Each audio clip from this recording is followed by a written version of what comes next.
What's up, everybody? Welcome to the Lambo Plays podcast, episode 72. We're getting close to that 100 mark. This is UFC Vegas 80. And I'm your host, Mike. I will have a special guest this week as Tim is gone. This card is pretty decent at best, I would say. The main event is a little interesting there, but the rest of the card is kind of iffy, if you ask me. A lot of women's fights on this card. It's just a weird card overall. We're doing a Thursday show, by the way, because I'm going to be gone tomorrow. I will be in San Diego for Bellator. So with that being said, let me go over to chat. Shout out my chat. Dixon, what is up, my man? Traps in the house. Kristen in the house. Mr. Jingles, what is up, my man? Joshua Frick, St. Stephen, Rudy, 18 of you only here? What the heck is going on today? Das Files, what is up, my man? Danny, what is up, my man? Oh, Danny, my boy, bro. That's my fucking dog. I used to work with Danny in the Chicago Police Department on that fucking team that he put right there. 1463. What is up, my man? Victor, what's up, bro? Andrew, let's fucking go. We're gonna ramp it up here. We're gonna have over 100. I feel 150 in the house tonight. But with that being said, let me bring in my guest, very sharp capper, CLV. I call him the CLV King because he just crushes the CLV constantly. What is up, my man Pepe? How you doing? Are you ready for this fucking boring UFC Vegas 80 card? Yo, this card is sick, bro. I don't know what you're talking about. I like it a lot from a betting standpoint. I like the women's fights a lot. I think there's an edge on a lot of them. And yeah, I just think it's a good card to make some money on. I think there's a lot of spots that I've identified. So yeah, I'm looking forward to getting reverse swept now that I'm so confident. Hey, you left as women MMA, and I'm like right opposite of you, so that's why this card is not like really tempting for me. But with that being said, let's start with the first fight of the night, and right there, right down your alley, women's MMA flyweight division, the 12-8-1 Montana Delarosa versus the 12-6 JJ Aldrich. What do you have here, Pepe, for your Lambo play? Okay, so yeah, we'll start off by me saying that I crushed the plus 170 on Montana when it opened. But as far as a Lambo play for this, I think for bang for your buck money, I think De La Rosa's sub 3 plus 2,000 is an interesting look. Aldrich has slowed down in multiple of her UFC fights. She hasn't really faced a great submission grappler since she fought Blanchfield, and obviously Blanchfield's on a different tier, but she's been submitted in the time in past multiple fights.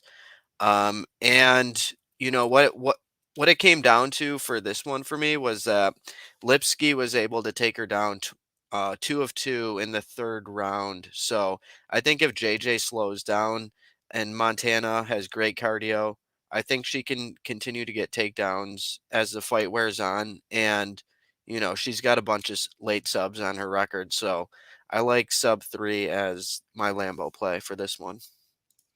Yeah, so we kind of talked about this fight earlier in the week. After I taped it, I'm like, man, this line seems like it's a little off to me.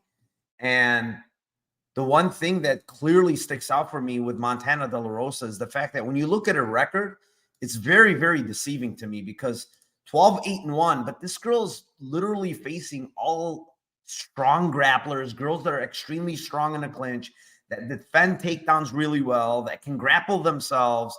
And I'm talking about Suarez. I'm talking about Macy Barber. I'm actually even talking about MBS, Viviane Arugio. I mean, all these girls are fucking hard girls to grapple. And that's really Montana Delarosa's bread and butter. Like, she's going to grapple. She's a good wrestler. I like what I see. She's relentless with fucking takedowns, which I really like. And then when I look at Aldrich, you mentioned the thing that sticks out, right? She's really not faced any good grapplers, any good wrestlers. The only one I'm looking at is Erin Blanchfield. And to be honest, I like Montana Delarosa's wrestling better than Erin Blanchfield. Blanchfield has better jiu-jitsu, but as far as wrestling is concerned, I still like Montana Delarosa a little better there. So I'm right there with you. I don't know when the sub happens. I think it could happen. Most likely, this fight goes to decision. But I like her sub prop in general, and it's not the best number. I was hoping I'd get like 750. Obviously, FanDuel hasn't opened yet. DraftKings hasn't opened it yet. But the best number out there right now is 575. It's on Bet Rivers. I'm hoping we get a little bit better on FanDuel or DraftKings. I will probably hit that line just because Montana does go for subs on top a lot.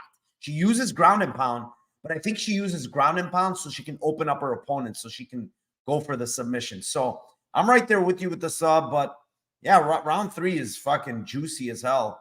I wonder what FanDuel is gonna. I mean, where is that? Is that Bet Online? On Unibet.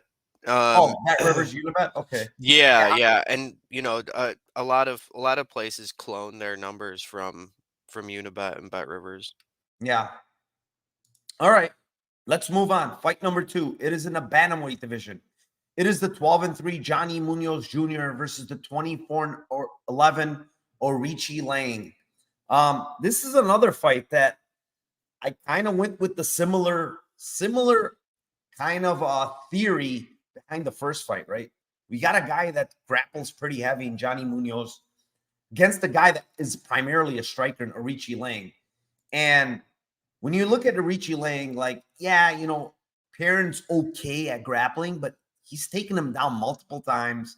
Durden is a very good wrestler, and he got a bunch of takedowns on Orichi Lang. We know his weakness is grappling, is the wrestling, and that is Johnny Munoz's strength. Now, the thing with Johnny Munoz that kind of bothered me is when you watch his last fight against Daniel Santos, like he's shooting for takedowns, but then he's fucking just like pulling guard over and over and over again in that fight. And it's like maybe he was extremely uncomfortable in the stand-up against Santos, who's an absolute man-bad. Now, for me, Daniel Santos, I rate him very, very highly. He's a really good fighter, extremely pressure heavy. Has a lot of power in his strikes. So he's a dangerous guy on the feet. So I kind of understand, but like constantly pulling guard like that is just a terrible look. Now, he got takedowns against Shulinian, who, in my opinion, has pretty good wrestling himself. So that was a pretty good look. And, like I said, Orichi Lang, I don't think has the best defensive wrestling, man. And I think he can get taken down here. Now, the thing is, I do think he's extremely durable. I think he's tough. I don't think he's going to get subbed here, in my opinion. I think the sub prop on Munoz is a little too low. I like his decision prop here, man. It's plus 380. What's also very interesting that I like, and I already played actually, is the fight to end in split here is plus 650, man. I think that's a very, very big line, and I don't understand it. I think the books are looking at this as kind of a binary fight where one guy finishes on the feet, the other guy can finish on the ground, but I don't think so, man. I think actually both guys are pretty tough. So I'm going to go with the decision plus 380, and if you want to sprinkle that split at plus 650, I think this fight's going to be very close. What do you got here, Pepe? Yeah, so one of my favorite props to hit just in general is submission round 2. I seem to have like a pretty good history with, for some reason, hitting that. A lot of my biggest wins have been on submission round 2. And because you can kind of play into cardio narratives that the books don't really account for all the time. And so, I looked back at Johnny Munoz's past 3 submissions, and they all came in round 2. And I thought that it was kind of fitting for a fight like this because Arichi Lang has shown that as fights go on, he kind of slows down a bit. He becomes less powerful. We saw in the Perrin fight that, he was having a lot of success on the feet, landing the harder shots in round 1. And then in round 2, Perrin was able to get him down. Now, I rate Munoz's grappling a lot higher than Jay Perrin's. So I'm thinking if Munoz can get Irichi laying down in round 2, I'm gonna be pretty happy with the 10-1 sub shot for submission round 2. So that's the way I'm gonna play this one is Munoz sub 2 plus 1,000. It should be a sweat at least. As long as there isn't a finish in round 1, I think I'll be happy with that one. Pepe is coming in here firing, guys. Plus 2,000, plus 1,000. There's no slowing this man down. I like it. I like it. That's what the Lambo Plays is all about. Let's move on. Fight number 3. It is in the strawweight division. It is the 12-2 Kanako Morada versus the 9-5 Vanessa Demopoulos. It just seems to be always your turn at women's fights. So I think that's a good thing. Go ahead, Pepe. This is yours. Yes, yes. Thank you for having me lead off on this one. So, I think the narrative for this fight and the general consensus is that, Murata should dominate and that Demopoulos is armbar or bust. And I largely do agree with that for the most part. However, you kind of have to take into account that Murata has been out for quite some time. And, we recently saw Mizuki Inoue, her training partner, who was out for a long time as well, come back and, kind of fight a lackluster game against Hannah Goldie. I think a lot of people were expecting her to run through Goldie. And so, while I do think that Murata wins and, there's a lot of iterations of this fight where she dominates and she wins 30-27, at the end of the day, it is WMMA, and a lot of these fights actually play out a little closer than you would think. So, for as far as Lambo plays goes, I'm gonna go Murata by split plus 800. Maybe she doesn't fight to her advantages like she has in the past. Maybe the judges give Demopoulos a little credence if she's throwing up submissions from bottom and getting close calls and stealing rounds with almost getting an armbar or something. So I think Murata by split at plus 800 is intriguing at least. What about you? Yeah, me for this one. I mean, Morada to me sucks on the feet, man. I just don't like what I see on the feet from this chick. She's not really good striking. She gets hit a lot on the fucking feet. Her defense is not good. Um, she has like both these girls have T-Rex arms, right? All their punches usually come up short, but now they're fighting each other. The one thing that I do like Morada is her wrestling, man. Like we know she's a very, very good wrestler. Those inside trips are like money for her. Like she lands almost all her takedowns with the body lock to inside trip, and she gets every girl down. I don't think she's gonna have a problem getting Vanessa Demopoulos down here. I think she's gonna be a stronger girl. I think she's gonna be able to get her down. Now, I know she's been stuck in arm bars a bunch. 3 different times against Ducati. Obviously against Jandaroba, she got her arm snapped off. And obviously Demopoulos is a black belt on the ground, right? She can probably throw up an arm bar. I don't know if she's going to be able to get it here. But the thing is, what I'm trying to get at is it's going to give Morada a chance to pass. She loves to pass. She goes to half guard. She goes to side control. And in that fight against Marcos specifically, Marcos was trying to do the same thing. She passed. And you could see, man, she's trying to go to the crucifix all the time, this girl. And, when she goes to the crucifix, she did in one of her regional fights, she lands a shit ton of elbows. I mean, she's trying to kill you when she gets there. And, I mean, I could see it possibly getting to that fucking area here, man. It's plus 800 by KO. I don't see a KO any fucking other way, honestly, with this girl. Like, she's not doing it from guard. She's not doing it from half guard. She's not doing it standing. The only way I could possibly see it is like if she gets this girl in an actual crucifix, which I think is possible here, man. Plus 800, not like the biggest confidence in this prop, to be honest. I think this fight probably goes to decision. I mean, Vanessa Demopoulos, at the end of the day, if she's anything, she's fucking very, very tough. I mean, she's hard to get out of there. And again, I don't think Morada's like the biggest finisher, but on the ground, crucifix, maybe crucifix KO plus 800. I'm going to take a shot there. Moving on. Fight number 4. It is in the flyweight division. It is the 14-3 Nate Maness versus the 10-1 Matthias Mendonca. I don't even understand why these guys are both fighting at 25, but here we are. You know, Mendonca's never fought at 25. This is the first time. Maness, I think he's fought once or twice max. I mean, both these guys honestly should not be fighting at 125. Now, one guy I know can make 125, and that's Maness. And then looking at his Instagram, I think he's very close, or even if he's probably already there. Now, the other guy, I don't see anything about him making this 125 mark, man. I mean, he's a thicker guy.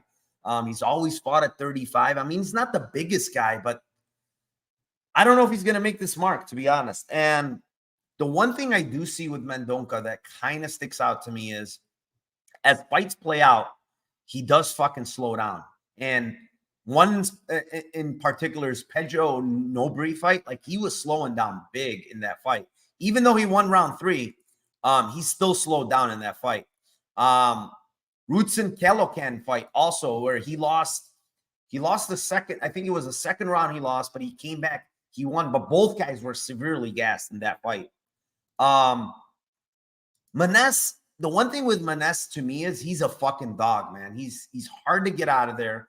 You saw it in the Umar fight. You know, yeah, he got choked out by Tagir, but it's like a standing guillotine. It's not happening in this fight where, you know, Mendonca is the shorter guy. Ulanbekov was actually, you know, the bigger guy in that fight somehow. So for me here, I'm looking at a decision prop, man. Maness decision is 575. I was waiting for FanDuel. They're fucking taking forever this week. It's on Bet Rivers at 575. I think this fight is close. I mean, I was thinking of playing the money line, but looking at Mendonca, just don't think Maness is going to finish him, man. He's extremely tough. He ate like fucking howitzers in one fight against fucking who was it? Nobry.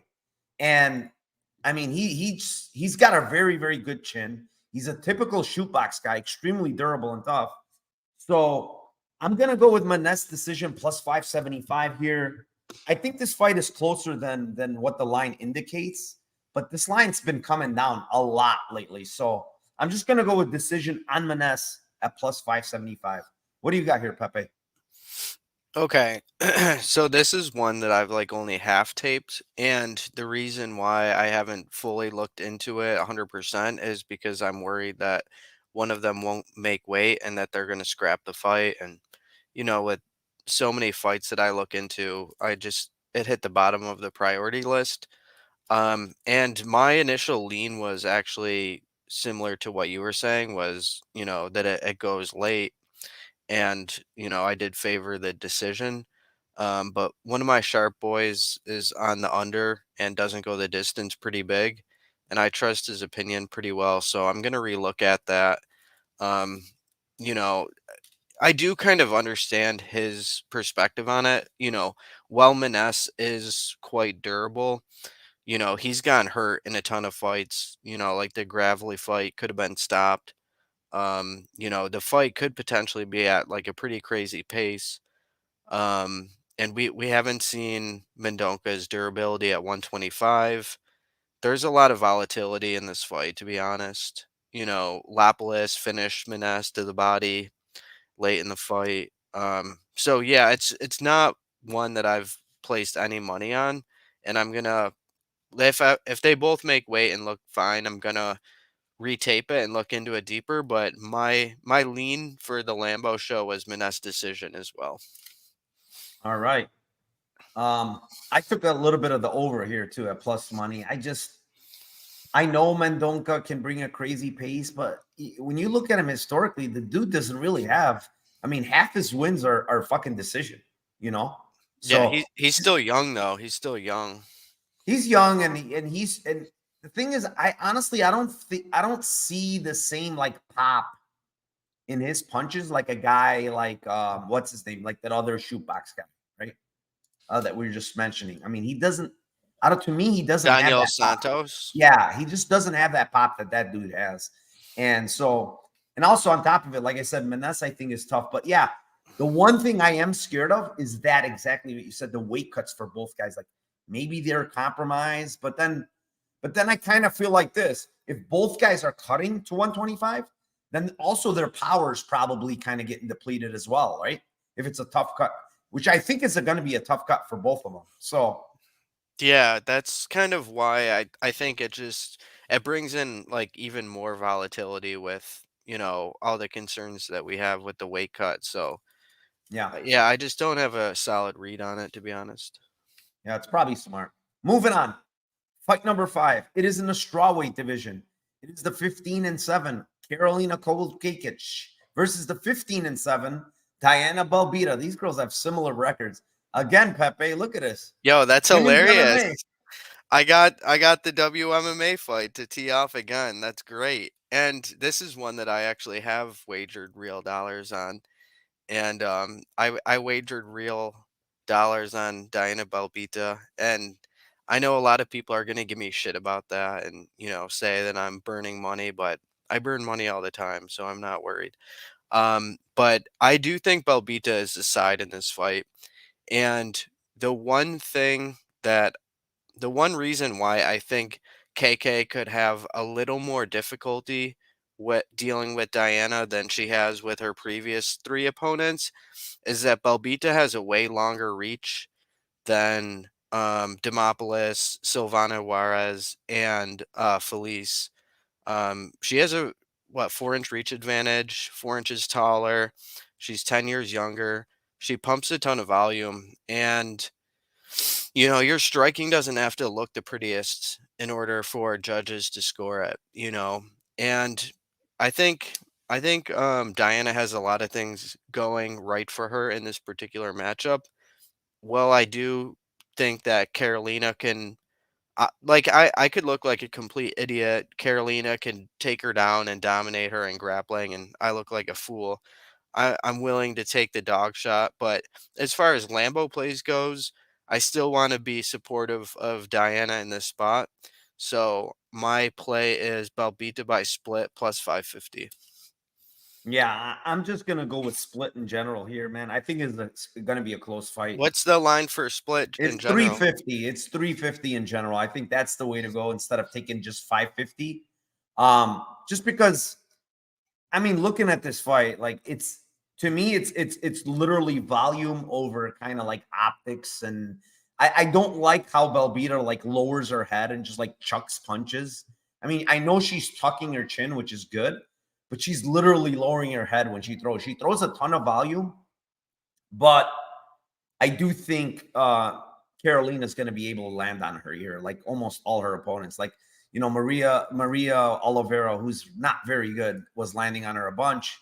Um, but I do agree with you. I do think that this fight should probably be evens based on how these girls fight. And honestly, this grappling aspect, I don't really think it's that big of a deal in this fight, to be honest. Like when you watch Carolina, like doesn't really grapple. I mean, she grappled against Juarez, but she didn't have much control there.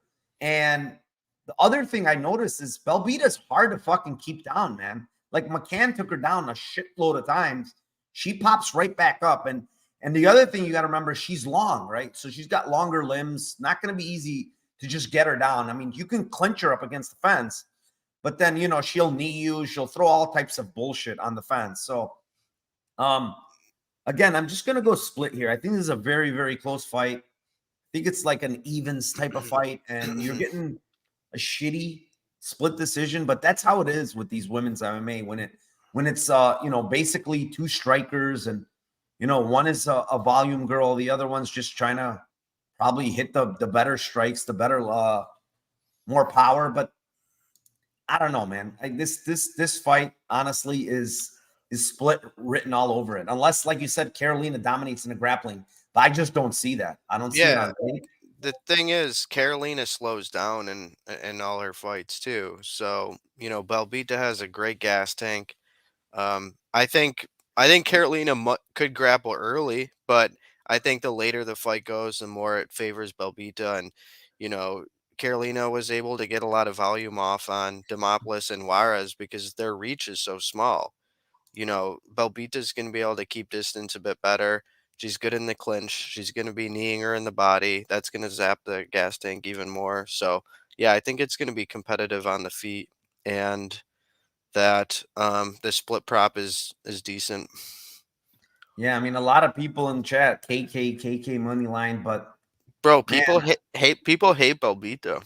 the thing is, like, when you watch even the Silvana Juarez Gomez fight, like, did she fucking win that fight? I mean, I don't know, man. I rewatched that twice in a row, and honestly, I had Juarez winning that fight, and somehow it became, they were fucking writing on the scorecards. I have no idea what was going on. They changed the scorecards like right in the ring. It was the funniest thing. They changed it, then they went back out, they came back in, and all of a sudden it's unanimous decision. Fucking Carolina. I don't know what the heck was going on there, but Yeah, yeah. people were giving me shit when I bet Belbita against Oliveira too. Like I had a huge play on Belbita against Maria Oliveira in her last fight. I got her at plus money, and she damn near dominated that fight. I don't know if it was a 30-27, but it was a clear unanimous decision. She's still young enough to be making improvements. She's at a decent gym. She's got a lot of tangible things working in her favor. I think the age difference is huge. I mean, it's 10 years. It's not like it's 2, 3, And 4, the 5. reach. The reach. Reach, volume. She throws a shit ton of volume. Like, even like I said, she's not clean, but she throws a lot of fucking volume. And all, I mean, you look at the Belbita McCann fight where she got taken down 5 times, and and McCann throws a lot of volume. We know that. And she was almost right there with her in the volume, like in the striking. So it's like I know, I'm almost certain she's going to outvolume Carolina here. It's just that, some of her optics have looked bad.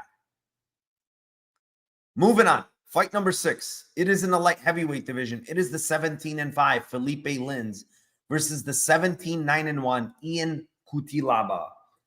I'm taking a shot. I've been burning money on this motherfucker by submission. And I was talking to Chad about it in Discord. And I'm going to burn money again now on submission on Felipe Lins at plus 850 on FanDuel, because I just have to.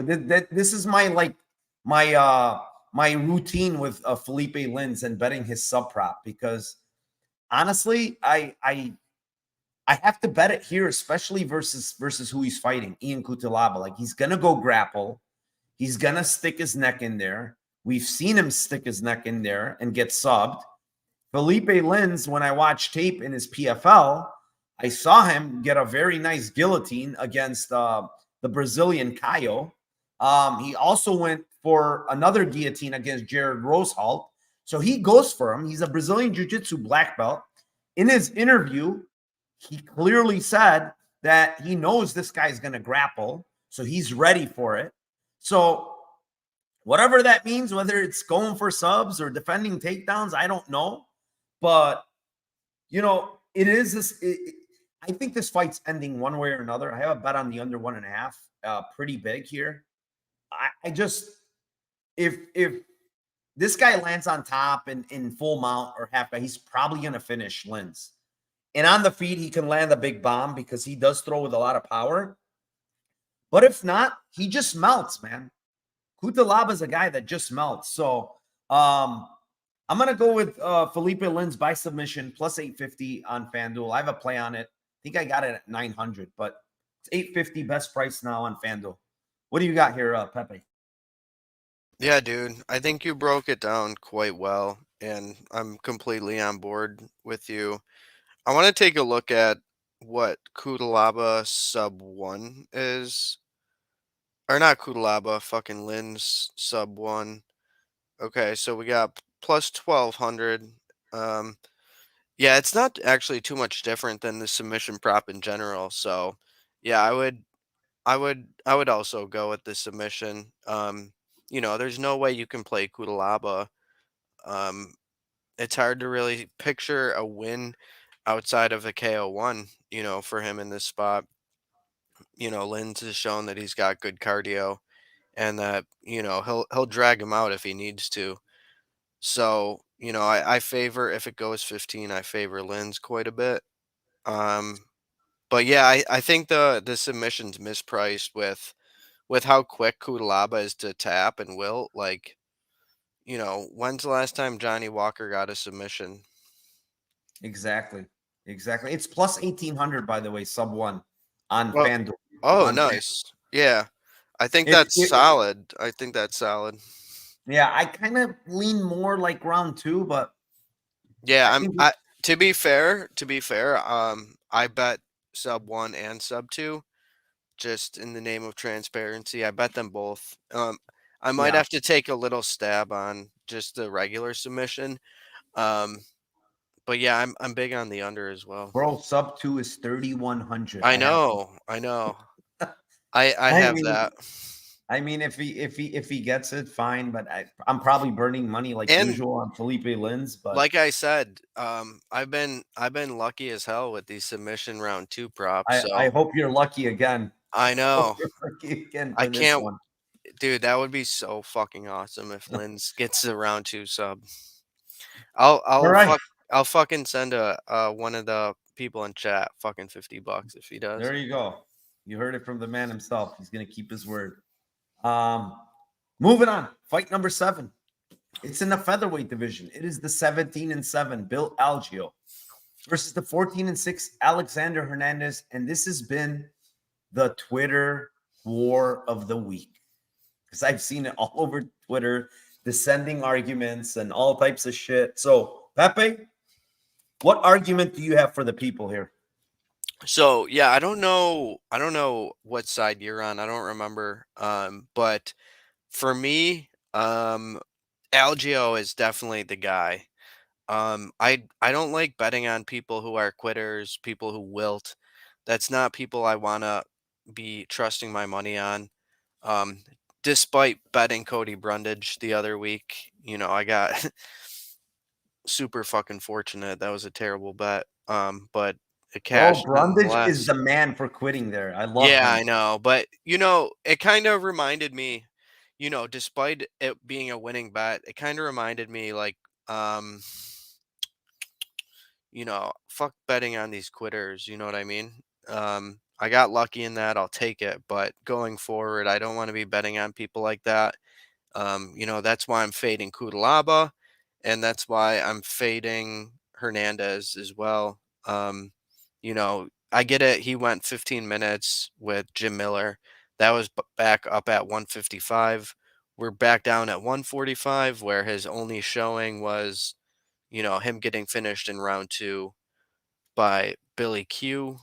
And I I have Bill Algio and Billy Q on a similar tier. A lot of people are saying how Billy Q is such a harder hitter and his pace is so much more than Algio, but I do think Algio might have some underrated power. He wobbled TJ Brown in round 1 of their last fight. He didn't get counted for a knockdown in round 1, but then he got the knockdown in round 2, and he was quick to finish him. And I went through Algio's career, and he's got 8 round 2 finishes, and Hernandez has been finished multiple. I think it was like 4. He's been finished 4 times in round 2, like something insane. So I'm definitely going with Algio to win in round 2 at plus 800. I'm sticking to my guns. Every time Hernandez fights, I always play. If his opponent has good cardio, I didn't do it in the Miller fight, but if his opponent has good cardio and has a decent pace, I always play round 2 and round 3 against this guy because I hit it with Billy Q. And I've been saying it all week. Like, literally to me, Algio is like a clone of Billy Q. They both don't hit hard. They're both arm punchers. If you watch them throw, they don't sit down on their punches. They're just throwing hands kind of wildly. They're not really technical. Both guys are not technical. I don't really see a power difference in these two, right? Now, people are saying, well, Algio doesn't knock nobody out. He's never knocked nobody out. But you got to look at the opponents too, man. Like, it's Are you going to knock out a guy like Andre Fili? He's incredibly hard to knock out. Like, this guy's only been like knocked out one time, and one was a head kick. I'm sorry, the other time was Brito, right? That's it. And he's faced some really good guys. Now, Joe Anderson Brito, hard guy to fucking knock out. You know, Carlisle, no one can fucking finish this guy. So even in the Lamas fight, if you watch a Lamas fight, he hurt Lamas really bad in that fight. The thing to me is, I don't think you need a lot of power to finish Hernandez. That's the thing. He's wilting when he doesn't get his way. When things turn on him where he can't have his way, he tries to find the door, man. And a guy like Bill Algeo is going to keep coming. He's going to keep throwing volume. He's going to kick you. He's going to fucking throw elbows in the clinch. He's going to throw knees in the clinch. He's going to make you uncomfortable. And that's just something that Hernandez does not like. Now he's down to 145 again, which I don't like. I don't care what he says, what he thinks. This guy is fucking extremely muscular for a 145-pound guy, man. His cardio is not going to be good here. I'm almost certain it's not. So Algeo round 2 is 850. Algeo round 3 is 1400. And for transparency, I played his KO props on 2 and 3 because they're fucking massive numbers. I mean, they're like, I forgot what the numbers are, but they're like extremely big. And they're looking at it more in the sense that he's going to get a sub in 2-3.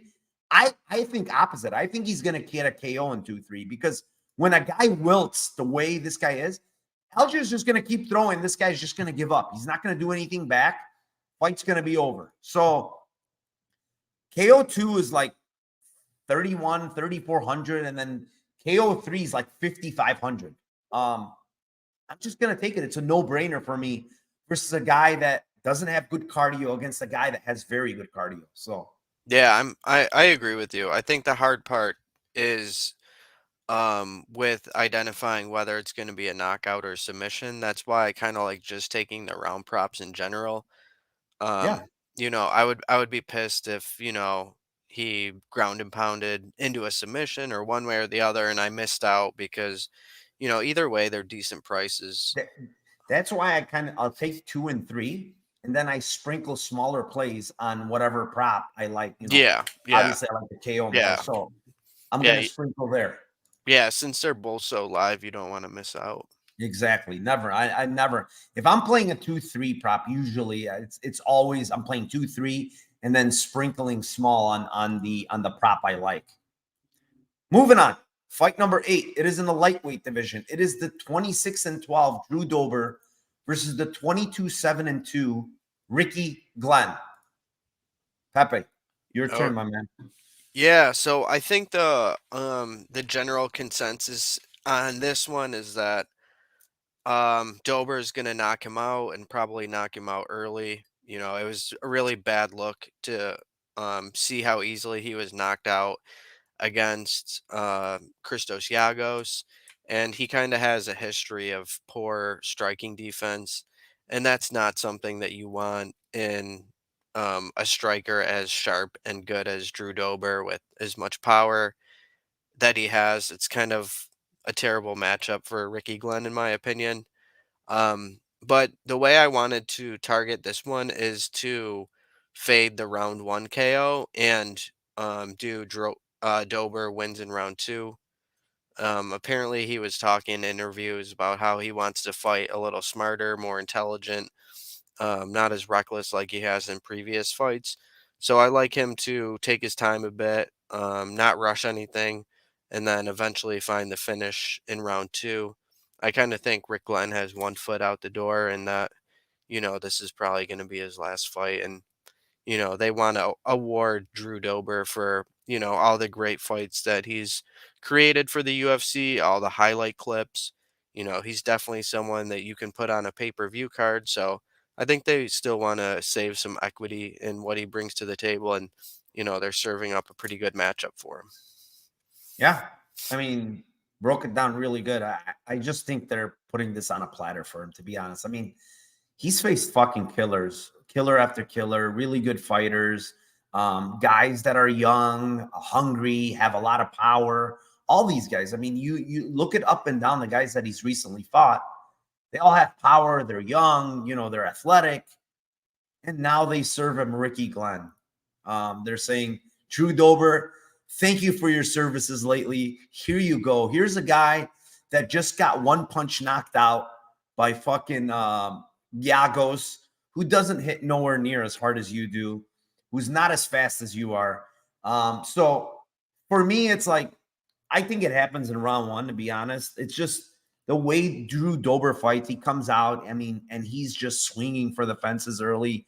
You saw it in almost all of his fights. He's just coming out to bang.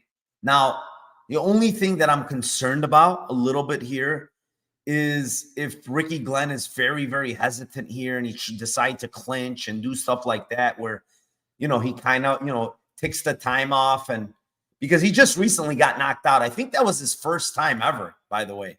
I think Ricky Glenn, if I'm not mistaken, that's his first knockout of his career. So it's the only thing that kind of is giving me pause, but I do think Dober's going to find the knockout here early. It's plus 200 round one on Bet Rivers. Round two is 470. I took a sprinkle of both. The speed advantage, man, striking advantage is so huge here, man. And honestly, I said also, like, when you watch Ricky Glenn in that fight against Yagos, even though it didn't last long, bro, this guy looks like he's stuck in mud, man. He's literally, he looks awful. And according to his Instagram, I honestly don't see a lot of training, but who knows? I think Dober KO 1-2. It's probably good here. Moving on. Fight number 9. It is in the welterweight division. It is the 23-8 Alex Morono versus the 16-6 Joaquin Buckley. You had last one, right? You had the last one? Yeah. Yeah. Yes, I did. All right, I'll take this one here. I like Buckley here. I have a very big bet on Buckley. After taping this, there's a huge takeaway that I look at here. And it's, first of all, he's younger by 4 years, which is not a very big deal because Morono's still young at 33. It's not like he's an old guy. But the difference that I see here is looking at the opponents that Morono has faced. And I'm looking at Tim Means, Ponzinibbio, Zawada, Cerrone, Mickey Gall, even Anthony Pettis. That was towards the end of his career, and he lost that fight. Reese McKee, who was a punching bag. The only guy that he faced that was semi, young and stuff, and is a good striker was Semmelsberger, right? And Semmelsberger dropped him too in that fight. But the difference between Semmelsberger and a guy like Joaquin Buckley is the athleticism, dude. Like the speed of fucking Buckley is not the same like the speed of Matthew Semmelsberger. Like Buckley's inside out, in and out, fucking big combos, huge fucking strikes, very, very fast, very, very good kicks from the southpaw position. And the one thing I noticed a lot with Morono is he holds his hands very high, which is a good thing, right? He's protecting his face. He's not going to get, landed on flush, but his body is wide open to body kicks, man. And it's southpaw against conventional. The fucking liver kick is there for Buckley. He throws a lot of kicks. And what that's going to do is probably lower fucking his hands, and then he's probably going to open him up for a head kick. We saw Buckley with the head kick last time. Buckley loves throwing fucking kicks, and he's just going to be more explosive. He's younger. He's in the right weight class, in my opinion. He was over his head at 85. I don't know why this guy was fighting at 85. He's too small. So now he's at 70. In his press conference, they ask him how his weight is. Bro, he stands up, he opens up his shirts, and he's absolutely ripped, bro. And he's like, I'm perfect, dude. I'm eating right now. I'm at the weight I'm supposed to be. And it's just this huge athleticism, power, strength, you name it, advantage. Where is Morono better here? I can't find it, man. Outside of maybe, I don't know, experience, I don't see anywhere else that he has advantages here, man. So I don't know if I think Buckley probably finishes him here, but Morono is historically a very tough guy. KO is a shit prop. I can't give you guys KO. I'm gonna go with decision. It's not like my favorite play. It's 550, but I think it's either gonna be decision or Buckley just knocks him out early in this fight. What do you have here, Pepe? Yeah, man. Great breakdown of the fight. I'm on board with you. I played Buckley at minus 150, minus 170 after the line moved after I hit it. And, I did play a bit on the decision prop at plus 500 also. I do think, the only advantage that Morono has, he might have a better jab. And he's got better experience and better jujitsu, but yeah, I do think the athleticism is too much for him in this spot. Like you highlighted, he hasn't fought anyone as explosive or black explosive, as we like to say sometimes, as someone like Buckley. And going through Buckley's record, um, you notice how many KO2s this guy has. He knocked out Fialho in round 2. He kinda takes his time, and he's kinda cautious. He darts in and out. I think there's wrestling upside for him in this spot. So, I think I like going back to the round 2 prop and hitting, Buckley KO2. Yeah, he knocked out Fialho round 2, Duraev round 2 stoppage, um, Impa was the round 2 jumping, spinning back kick knockout. In LFA, his knockout before that was in round 2. Um, yeah, he's got a shitload. He's got one, 2, 3, 4, 5, fucking 7 round 2 knockouts. That's crazy. 7 out of his 16 wins are round 2 There you KOs. go. That's your favorite prop right there, the round 2 stuff. Yeah, so There it is. I'm gonna do that. I'll definitely be sprinkling some round 2 knockouts. And I'll go with that for the Lambo. Yeah, one more thing. Like I know there's people that historically say, "Oh well, Buckley's chin is not." Man, his chin is fucking good, man. You got to watch who he's getting knocked out by. I mean, Chris Curtis hits like an absolute truck. He knocks everybody out if he lands clean. And then you got round 3 Kevin Holland, who also hits very fucking hard if he lands on you. So also you got to remember that's at 85 as well. In his LFA days, yes, he got knocked out by or Bellator, whatever. He got knocked out by that one guy. But man, look at the Imavov fight. Look at the Al Hassan fight, who hits very fucking hard, and he landed very clean on Buckley in that fight. Buckley has a fucking chin, man. He's a dog, and all you need to watch is that Imavov fight to know how much of a dog this guy is, man. Because after taking that beating and then coming back in round 3 and winning that round, I mean, I was very, very impressed with him in that fight, even though it was a loss. So Yeah, I think, I mean, I was just on a podcast with Big Steve and Chad, and we had a discussion on whether Buckley's chinny or not, and I do think he's chinny and he's susceptible. I just don't think Morono's the guy who's going to really exploit that. yeah. Morono's not a big hitter, so I'm not worried about that in that spot. That's why I'm pretty big on Buckley here. All right. Yeah, I don't think Morono's a big hitter at all. I honestly think Buckley's chin is good, man. Um, I rewatched that Al Hassan fight, man, and that guy hits extremely fucking hard. He landed flush on him so many times, and this motherfucker just took him. I'm like, holy shit. Yo, it's kind of crazy that that was another fight Buckley almost had the round 2 KO. Yeah, he hurt Yeah, him very bad in that dude, fight. and then Very he bad. chased the knockout like crazy, and And gassed himself out. he was so close to getting it. Like, Yeah. there He gassed out very bad in that he fight. was so close to getting another round 2 knockout. So, yeah, I'm probably gonna full send this round 2 knockout prop. Dude, Alex Morono's not it to me. I mean, do the UFC want this guy to win? Really? I don't see it. Speaking of the UFC wanting someone to win, Yes. we got Joe Pfeiffer against Old Man Razak in Yep. the co-main event, and it just seems kind of clear that the UFC is trying to push this Pfeiffer guy. Dana took, he's getting the Dana White privilege or whatever people like to say.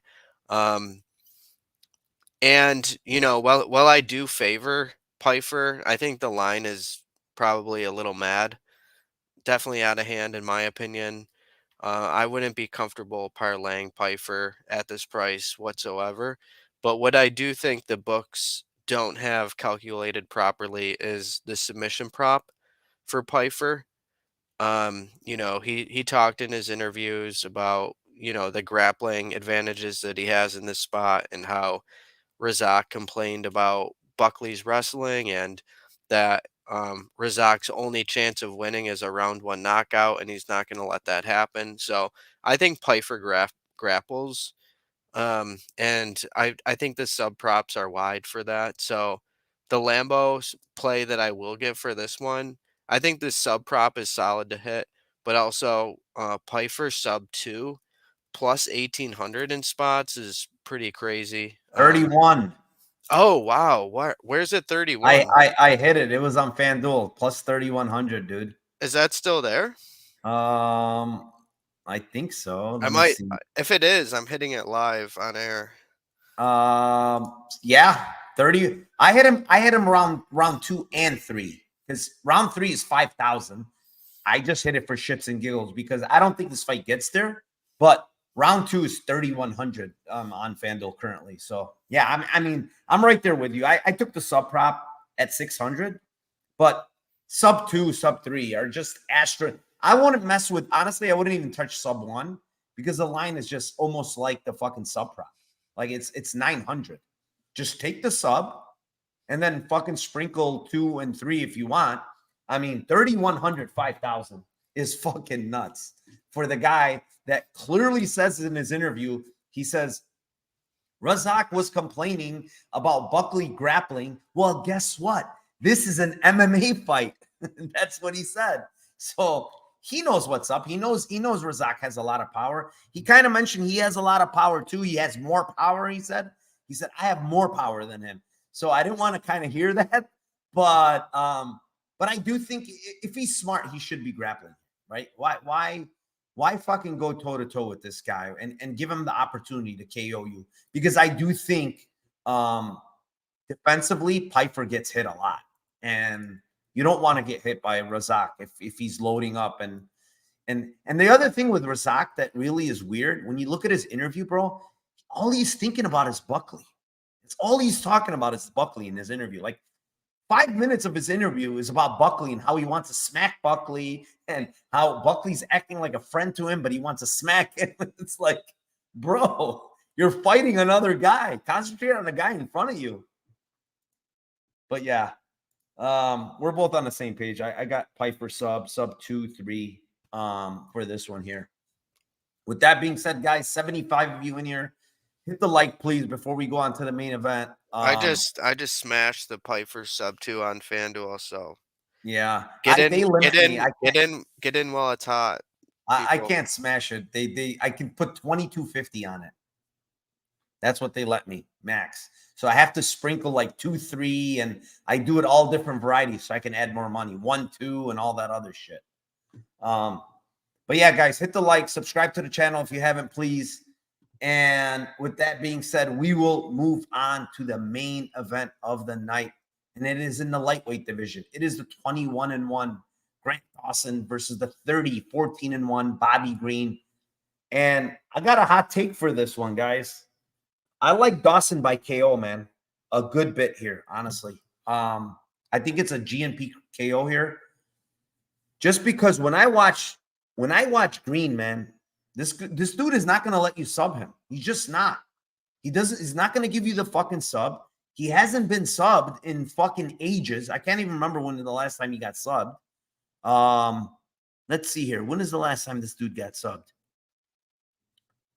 Lozon fucking 14 years ago is when he got subbed. Okay. He doesn't allow, like watching even the fucking Makhachev fight, he's not going to give you the sub. He's going to let you ground and pound him, but he's just not going to give you his neck. And is Dawson going to get him down? Yes, absolutely. He's going to get him down. I think he's going to get him down here. But I don't think he's going to sub him. And I know he's got good back takes, but Green is very, very good defensively when it comes to submission defense. He's not going to give that up. So where I see him fucking kind of getting destroyed is in positionally, where he's just going to get probably mounted. It's going to go from like back take to him turning over to getting his back take to getting flattened out to turning to mount, shit like that. And I think eventually Dawson's going to KO him, man, with ground and pound. It's plus 500. I think that's I think it's a mistake, honestly. I don't think their pricing is sub way fucking too low against a guy like Bobby Green. And I'm watching tape, and Bobby Green does all the right things against submissions, man. He's just not going to let you get him. And fucking KO is plus 500. I even sprinkled like the later KO props, I think with attritional, maybe more damage.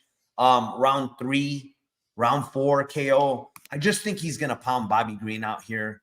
I think it's a bad matchup for Bobby Green, honestly.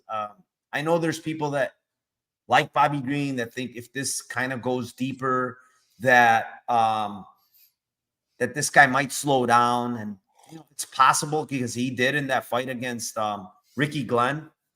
But I think this guy's getting ready for 5-round fights. I mean, this guy has good cardio in general. I don't think his cardio is bad. And the grappling edge is just too big here, man. And I just think he's going to get a KO. It's plus 500, like I said. And if you want to sprinkle maybe 2, 3, 4, I think that's when he probably gets it. What do you got here, Pepe? Yo, Chanson said that Bobby Green's a lock in this spot. um, I don't necessarily see that. I just did a podcast and Lucrative was on it on Big Brain's channel, and he touted the KO prop as well. So I think people are on it. I'm gonna relook at that. I think it's a decent look. But I'm kind of gonna go with the trend that I have been going with for this card. It seems like, and hit just Dawson round 2. I think he will be able to dominate Green early, kind of break him down a bit, and then ultimately get the finish in round 2. I don't really see this fight going late. I see him getting a finish within, the first 10 and a half minutes. So I like Dawson round 2 plus 525. I got something for you, Pepe. What? This guy loves his round 2s as well, and round 3s, actually. He's got a shit ton of round 2s and a lot of round 3s. Lately, he seems to be having round 3s, but Who? Dawson. Look at his finishes. Yeah, they're yeah, all yeah. round 2 and round 3, bro. Yeah, right. So Exactly.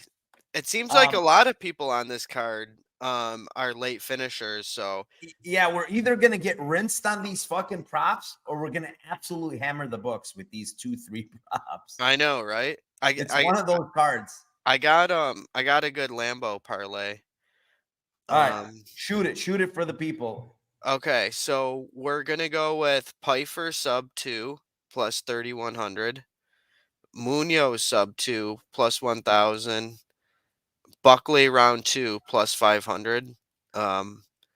You put $100 on that, you win $211,100. You should be able to get a brand new Lambo for that Yeah. money. Speaking of Lambo, I will fucking make a video this week because I will be in a Lambo in San Diego. My cousin has a sick Lambo he just bought. So all right. Speaking of Lambo parlay, mine's is gonna be not quite as close as fucking Pepe's, but it's Lynn's inside the distance plus 200. It's Dober KO minus 145, and the Piper sub plus 600. It's 35 to 1. And then I'm gonna I'm gonna make 2 of them. So I'm gonna add Grant KO to that and make it 215 to 1. So $100 wins you 21,500. All right, bro. All 11 fights, we broke them down for you. Lambo plays on each and every one. Lambo parlays from both of us. Pepe, tell the people where they can find you and what you have going on. Yeah, brother. People can find me at Pepe_Sylvia716 on Twitter. I seem to give out a good amount of bets. I have a fair amount of people tailing me. I like helping people make money, when you have a good card and people are DMing you and thanking you, it feels good. So, hopefully I can help you guys make more money. So, yeah, just follow me on Twitter. I like talking fights and, just I'm constantly thinking about this shit. So, I'm glued to my phone 24/7. Reach out whenever. All right. Shoot him a follow, guys. Pepe Sylvia 716 on Twitter. Appreciate you, my man. Thank you for coming in, filling in for Timothy Troiano here on a Thursday. Appreciate each and every one of you still in chat. 71 of you. Thank you very much. One more last thing to say, I guess.